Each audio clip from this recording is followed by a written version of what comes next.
Hej og velkommen til min første video her på YouTube. Bummelum.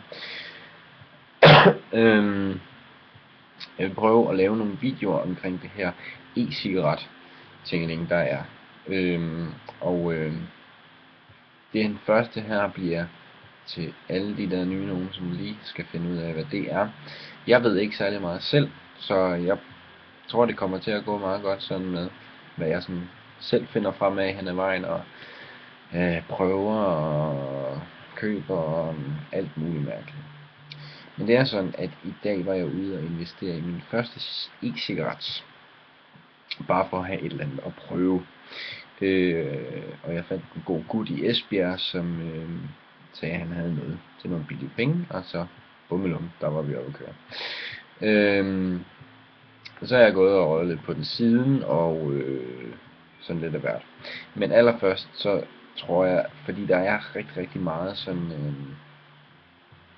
mange ting, man på en eller anden måde skal vide omkring det her e-cigaret. Hvis man går ind og søger og finder frem til hvordan e-cigaretter ser ud nu, så vil man nok ikke tænke cigaret. Så vil man nok tænke forvokset blyant. Og det er jo sådan set rigtigt nok på en eller anden måde. Man kan selvfølgelig stadig få sådan nogen, som var fremme i starten, sådan nogen, som lignede almindelige cigaretter, som var den her lille pind her. Nu har jeg lige sådan en pind, som lignede en cigaret, hvid i den ene ende og orange i den anden, og nede i enden var der så sådan en lysdiode, som så lyste, når man sugede i den, og filteret der, det var ligesom sådan en, man kunne skifte ud, så der ikke var mere væske i filteret. Så tog man det af den lange del af det, altså den hvide lange del af det der, og tog det af og satte et nyt på, og så kunne man så suge igen. Det er rigtig mange gået væk fra nu, da man kan få de her nye nogen. Min er, tror jeg nok, meget sådan standard. Ser sådan her ud. Lummelum. Og det er nok ikke lige, hvad de fleste ville betegne som en cigaret. Men det er det jo heller ikke. Men det der er med de her e-cigaretter, det er altså bare, at de er en ordentlig omgang billigere i længden. De er sådan okay fint nok, når man skal have dem anskaffet. Så kan man for et startsæt kan man jo give omkring 300 kroner, så har man et fint startsæt. Og når man så bliver mere garvet, så kan man gå op og købe mere og mere. Og alt det her mere man kan købe, det er blandt andet denne her del hernede, som man faktisk kan skrue af sådan her. Sådan her. Det her, det er batteriet. Og batteriet ser så bare sådan ud. De fås jo i forskellige mærker, og jeg ved ikke hvad. Den her hedder så Ego T, og Ego er vist nok sådan rimelig okay. Nej, det ved jeg ikke. Det jeg kunne finde frem til var, at det er fint nok begynder. De mere gavede vil nok foretrække noget andet, så som hvad ved jeg, Twister batterier eller nogen, og noget med P. Jeg kan ikke huske det, det er også lige meget.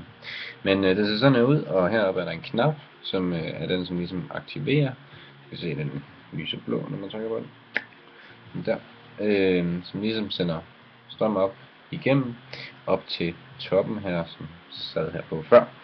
Toppen, den ser sådan her ud, og den kommer selvfølgelig også i alle mulige afskygninger, jeg ved ikke hvad.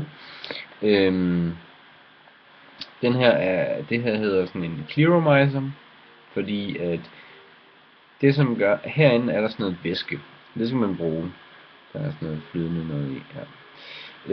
Og det væske, det skal man bruge, det er det som, herinde sidder der så det der hedder en atomizer, som er den som varmer det her op og forstøver det her væske her, så det bliver til damp.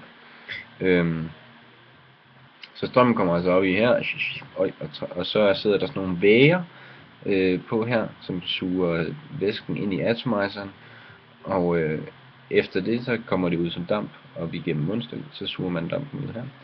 Og mundstykket kan man selvfølgelig også tage. Nu har jeg lige noget væske i, så bare lige for ikke at dryppe ned i computeren, så lader jeg være med at tage den af. Men det er bare sådan noget skru, og så lige hiver. Så meget, meget, meget simpelt. Og det er sådan set en rigtig god måde. Den her hedder Clearomizer, fordi atomizer og beholder er i en. Nogen får man i bare, det hedder sådan en kart hedder det, som er sådan en slags plastik mundstykke med det her væske i, og så kommer der en atomizer, som man sætter op i væsken, og på den måde. Her er det sådan lidt samlet i en. Hvad fordelen lige er i det, det ved jeg ikke helt, men for mig virker det fint. Jeg tror også i længden, at det er det, fordi så kan man fylde noget væske på her, og der kan være lidt mere end sådan et kar, så skal man ikke hele tiden skifte kar. Tror jeg nok. Så må man rette mig, hvis jeg tager fejl.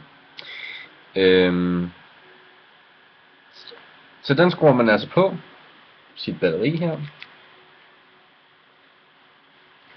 Det der så er med det, det er, at batterier de er sådan nogle volt. Så hver batteri kommer med en eller anden volt. Der fås batterier, hvor man hernede i bunden kan skrue, og så kan man vælge mindre eller mere volt, som den sender ud. Og det har den effekt, at alt efter hvad for en modstand der sidder i atomizeren, der sidder nemlig modstand heroppe, alt efter hvor stor modstand er i atomizeren, jo mere smag og og damp kommer der ud af det. Jo mere volt og mindre ohm, jo mere damp og mere smag, har jeg forstået. Det kan det godt være. Men den her kan jeg ikke stille på, så den er et eller andet, som jeg ikke ved hvad er. Og heroppe, jeg ved heller ikke hvor mange ohm der sidder i den. Selvfølgelig kan atomizeren herinde skiftes, hvis når den går kold, eller når den er færdig, så på et tidspunkt så kan den ikke mere, så kan man skifte, og det koster ingen penge, 20 kroner, et eller andet, cirka. Og så kan man bare blive ved med at bruge sin beholder. Mundstykket kan man selvfølgelig også skifte ud, og få alle mulige andre i alle mulige materialer og alt muligt, og de får så sandelig også større, de her batterier og Clearomizer og det hele. Men sådan som det så fungerer, det er, at der er den her knap her, som man trykker på, og så suger man, og så når man er færdig med at suge, så slipper man, så smører man e-cigaretten ud af munden, og inhalerer, og puster ud. Og det er sådan noget.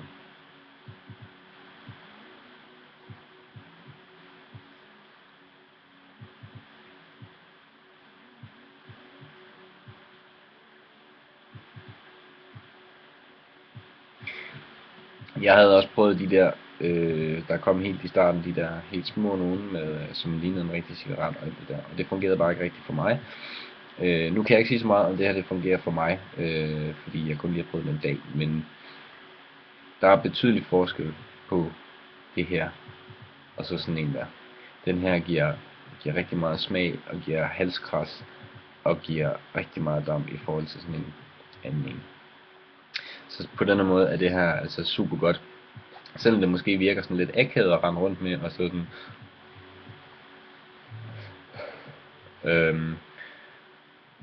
Så den er altså rigtig god. Og de her væsker, de fås jo med nikotin, bare ikke i Danmark. Fordi der må man ikke sælge nikotin, flydende nikotin. Så det skal man bestille fra udlandet, og der findes også rigtig mange gode sider. Og I fås i alt mulige smagsvarianter, alt efter hvad man kan lide, og med forskellige styrke nikotin. Men jeg tror sådan set, det var det for nu. Nu håber jeg har givet en okay instruktion i, hvordan sådan en den er opbygget, og hvad man kan forvente, eller hvad man skal sige, hvad man får sådan en ud af sådan set e-cigaret. Det er meget lige til at gå til, og så er det meget sundere. Og man kan ryge ind på, det lugter ikke, og det er skide godt.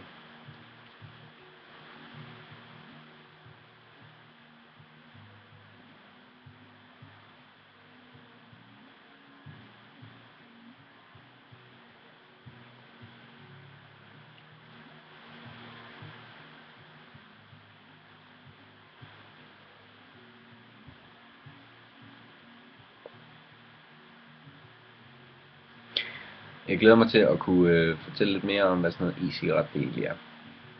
Jeg skal nok tage stille og rolige skridt, så man kan følge med. Det her det er en start, og jeg kan varmt anbefale at oprette en profil på 3 forskellige forums, der findes på nettet. Blandt andet ecig-forum.dk og eryger.com og dampforum.dk eller kom, det er lige meget. Derinde opretter en profil, så er der bare mennesker i læsevis, som gerne vil hjælpe dig med at få svar på dine spørgsmål. De vil gerne svare på alle dine spørgsmål, og det er skide godt, og de kan give dig links, og de kan tale ud fra deres egen erfaring. Nogen har altså dampet i meget længere tid, end jeg har. Jeg har kun lige snuset til toppen. Men jeg tror, det er meget godt at få sådan en intro, kan man sige, på en som på det niveau jeg har, så tror jeg alle kan følge lidt mere med, i forhold til hvis man går ind, og så der er nogle sider, hvor det hele bare er vildt rodet, og man fatter ingenting, og kan jeg købe det her med det her, og passer det her sammen, og alt muligt. Men det er der nogen, der ved meget mere om inde på de her forums, så gør det endelig. Det kan varmt anbefales. Men tak fordi at du så med, og så håber jeg at du vil komme igen senere, når jeg lige får nogle nye videoer op. Det går nice.